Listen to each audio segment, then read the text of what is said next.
आमदार साहेब याला जबाबदार कोण? MIDC असूनही उच्च शिक्षित तरुण बेरोजगार. इतकेच नव्हे तर MIDC मधील अपुऱ्या सोयी सुविधांमुळे कंपन्या देखील यायला तयार नाही.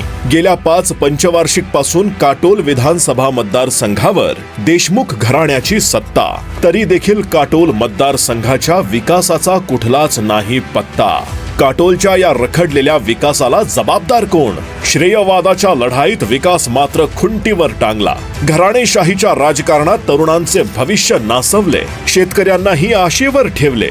रेल्वे, रस्ते, सर्व भौतिक सोयी सुविधा असूनही काटोलचा विकास मात्र दूरच. MIDC उभारली, पण त्यात पाणी, वीज, रस्ते यांची सुविधा नाही. त्यामुळे तरुणांनाही रोजगार नाही. उच्च शिक्षित तरुण आज घरी बेरोजगार होऊन बसलाय. तरुणांच्या या बेरोजगारीला जबाबदार कोण?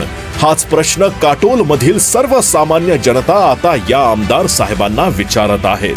10,000 टन संत्र्यांचे उत्पादन होते, मात्र त्याला योग्य बाजारपेठ नाही. सोयाबीन, कापूस असे मुख्य पीक असतानाही त्यावर प्रक्रिया करण्यासाठी कुठलीही औद्योगिक वसाहत नाही. गेल्या 25 वर्षात आमदार साहेब तुम्ही केलंय तरी काय?